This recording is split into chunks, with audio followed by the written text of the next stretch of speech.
कष्टकरी शेतकरी, गोरगरीब माता भगिनी व बेरोजगार युवकांच्या रोजगाराबाबत काँग्रेसने जनसंवाद अभियानामार्फत जळगाव जामोद मतदारसंघातील दिनांक 7 फेब्रुवारी पासून एकूण 192 गावात 21 दिवस स्वातंत्र्याच्या दुसऱ्या लढाईचे व्रत घेतले आहे। यापूर्वी काँग्रेसने 7 सप्टेंबर 2022 रोजी कन्याकुमारी येथून ही 3570 किलोमीटर लांबीची 150 दिवसांची देशभरातील 12 राज्ये आणि 2 केंद्रशासित प्रदेशातून भारत जोडो यात्रा काढून देशातील महागाई, बेरोजगारीबाबत लोकांना भेटून देशातील लोकांशी थेट संवाद साधला होता। संविधानाच्या 75व्या अमृत महोत्सवी वर्षात सत्तेतील भाजप सरकार संविधान विरोधी तर धर्मप्रेमी पद्धतीने देश चालवत असून देशात बेरोजगारी व महागाई प्रचंड वाढत आहे, गरिबी वाढत आहे, शेतकरी शेतमजूर संकटात आहे। म्हणूनच जनतेला भेडसावणाऱ्या विविध प्रश्नांसोबत लढण्याची काँग्रेस पक्षाच्या वतीने हे जनसंवाद अभियान राबवण्यात येत आहे, असे वक्तव्य जळगाव जामोद काँग्रेस अध्यक्ष अविनाश उमरकर यांनी MCN न्यूजशी बोलताना सांगितले। वानखेडे या गावी जनसंवाद अभियानाच्या अनुषंगाने एक राष्ट्रप्रिय धर्म जो की आपल्याला संविधानाने शिकवला आहे की राष्ट्रावर प्रेम करायचं आणि ही जनसंवाद यात्रा जी आहे आपल्या स्वातंत्र्याची दुसरी लढाई म्हणून आम्ही 192 गावामध्ये फिरत आहे।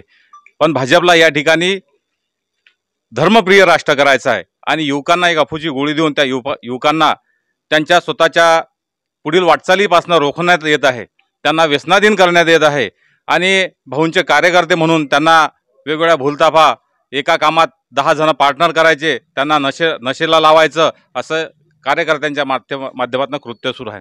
आम्ही या जनसंवाद यात्रेत फिरत असताना एक मुलगा ज्यावेळेस भेटला तो 6 वर्ष झाले सैन्यामध्ये जाण्याची तयारी करतोय। मग त्याला म्हटलं सैन्यामध्ये तुला जर मग अग्निवीर व्हायचं असलं तर कसं? तर म्हणा अग्निवीर होणार नाही, कारण 6 वर्ष झाले तयारी करतोय आणि 4 वर्षाचा अग्निवीर कोण करणार? आणि हे अशा प्रकारची परिस्थिती या आपल्या या सगळ्या परिसरामध्ये करून ठेवली आहे। मी ताईंनी आता सांगितलं होतं की ते मला मुलगी जी मिळाली तिला शालेय साहित्य तिच्या वडिलांनी मागे ठेवलं आणि खताची बॅग घेतली, ते 3000ची बॅग घेतली। त्या मुलीच्या डोळ्यामध्ये अक्षरशः रडू आले की काका म्हणे आमच्या म्हणजे परिस्थिती फार खराब आहे, सोयाबीनला भाव नाही, कापसाला भाव नाही, वडील घरात त्रस्त असतात, ते विचारत असतात आता काय करावं हे आम्हाला समजत नाही। अशा परिस्थितीत म्हणे तुम्हीच सगळे मंडळी हे न्याय यात्रा काढत आहे, राहुलजी यासाठी मोठे प्रयत्न करत आहे, लोकांना न्याय देण्यासाठी हा प्रयत्न करत आहे।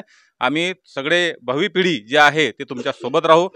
आता आपली 2 दिवसाच्या आधीची जी घटना आहे वरबटची, या गव्हर्नमेंटने लावलं काय? महिलांना न्याय नाही, युवकांना न्याय नाही, शेतकऱ्यांना न्याय नाही। मग हे करतात कशासाठी? आपल्याकडनं GSTच्या माध्यमातून रोज टॅक्स वसुली होते आणि त्याचा रिटर्नमध्ये आपल्याला काही दिला जात नाही। एकीकडे आकडे फुगून सांगितले जातात, पण तगारी कामाचा विकास जो आहे तो अत्यंत निकृष्ट दर्जाचा कामाचा विकास त्या ठिकाणी आहे आणि कुठेतरी चेले चपाटे जे आहेत ते भाऊचे हातपाय दाबणारे लोक आहेत त्यांना कुठेतरी कामं देऊन अतोनात भ्रष्टाचार त्या ठिकाणी करत आहे आणि अशाच्या विरुद्ध आम्ही या जनसंवाद अभियानाच्या माध्यमातून आवाज उठवण्याचा या ठिकाणी प्रयत्न करत आहे। आज संग्रामपूर तालुक्यातील रिंगणवाडी येथून सकाळी 9 वाजता जनसंवाद यात्रेला सुरुवात झाली असून तालुक्यातील 10 गावातून जनसंवाद यात्रेला मार्गक्रमण होणार, तर संध्याकाळी वरवड बकाल येथे जनसंवाद अभियान जाहीर सभेतून लोकांना संबोधित केले जाणार आहे। मनुवादी विचारांच्या सत्ताधारी भाजपला आपली जागा दाखवून देण्यासाठी देशातील सर्व लोकांनी एकत्रित येऊन देश जोडण्याचे काम करायचे आहे, असे बोलून जोडो जोडो भारत जोडो, राहुल जी तुम संघर्ष करो हम तुम्हारे साथ है, संविधान बचाओ देश बचाओ, जय जवान जय किसान अशा घोषणा यावेळी देण्यात आल्या। भारतीय राष्ट्रीय काँग्रेस पक्षाचा भारतीय राष्ट्रीय काँग्रेस पक्षाचा राहुल जी तुम संघर्ष करो हम तुम्हारे साथ हैं, राहुल जी तुम संघर्ष करो हम तुम्हारे साथ हैं, राहुल जी तुम संघर्ष करो हम तुम्हारे साथ हैं। संविधान बचाओ देश बचाओ, संविधान बचाओ देश बचाओ, संविधान बचाओ देश बचाओ।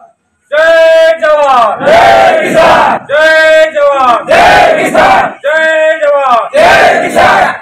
नफरत छोड़ो भारत जोड़ो, नफरत छोड़ो भारत जोड़ो, नफरत छोड़ो भारत जोड़ो। यावेळी जनसंवाद अभियान यात्रेत महाराष्ट्र प्रदेश काँग्रेस कमिटीच्या सचिव तथा जळगाव जामोद विधानसभा मतदारसंघाच्या पक्षनेत्या डॉक्टर सौ स्वातीताई वाकेकर, काँग्रेसचे नेते तथा बुलढाणा जिल्हा परिषदचे माननीय अध्यक्ष प्रकाश पाटील, काँग्रेस कमिटीचे संग्रामपूर तालुका अध्यक्ष तथा कृषी उत्पन्न बाजार समितीचे संचालक राजेंद्र वानखडे, काँग्रेस कमिटीचे जळगाव जामोद तालुका अध्यक्ष अविनाश उमरकर, जिल्हा परिषद माजी सदस्य मीनाक्षीताई हागे, दिलीप वडे, तेजराव मारोडी यांच्यासह पक्षाचे पदाधिकारी, कार्यकर्ते तसेच ग्रामस्थ बहुसंख्येने उपस्थित आहेत. MCN न्यूज मराठी करिता रवींद्र शिरस्कार, संग्रामपूर. आणि 20 वर्षामध्ये या भागातले लोकप्रतिनिधी कुठेतरी सर्वसामान्याचं हित त्या ठिकाणी जोपासलं जातं काय, तर त्याचं उत्तर नाही आहे. आणि म्हणून ही जनसभा यात्रा आम्ही या ठिकाणी काढलेली आहे. आपण पाहिलं असेल, मागच्या काळामध्ये 10 वर्षाच्या काळामध्ये पुढं आमचा शेतकरी असेल, मनमोहनसिंगच्या काळामध्ये 10,000 कापूस विकला गेला, 7,000 कापूस, 7,000चे सोयाबीनचे भाव होते आणि 12 ते 13,000पर्यंत तूर त्या काळामध्ये गेली. परंतु आज जर पाहिलं असेल आपण, तर आमचा कापूस 6,000 रुपयाला कोणी या ठिकाणी घ्यायला तयार नाही आहे. 3500-3800 रुपयापर्यंत सोयाबीन त्या ठिकाणी कोणी घ्यायला तयार नाही आहे. काल आमच्या शेतकऱ्याला, वर्ध्याच्या शेतकऱ्यांना एका ग्रेडरनं त्याला त्रास दिला शेतकऱ्या संदर्भात. तर त्यांनी अक्षरशः रडकुंडी शिवून त्या AIC शिष्याच्या अधिकाऱ्यांनी त्याला त्रास दिल्यामुळे त्यांनी अक्षरशः आपलं ट्रक त्या ठिकाणी, कापसाचा ट्रक शेवटी त्या ठिकाणी पेटून दिला. अशा प्रकारची अवस्था या शेतकरी झालेली आहे. आणि म्हणून मित्र, आपण कुठेतरी मागच्या काळामध्ये 30 किलो धान्य मनमोहनसिंगच्या काळामध्ये एका परिवारामध्ये 30 किलो धान्य त्या ठिकाणी दिलं जात होतं.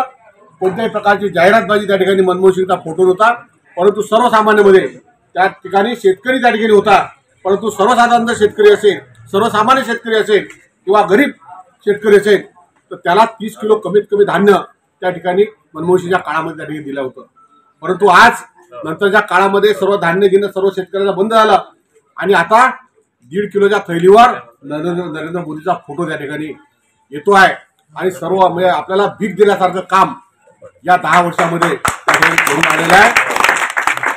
म्हणजे अशा प्रकारची दुरवस्था पुढं मोलमजुरी करणारा मोलकरी असेल, शेतकरी असेल, आमच्या महिलांच्या बाबतीत जर विचार केला तर 500 रुपयाचं सिलेंडर आज 1200 रुपयामध्ये आपल्याला त्या ठिकाणी घ्यावं लागते. तर अशी परिस्थिती महिलांची आहे.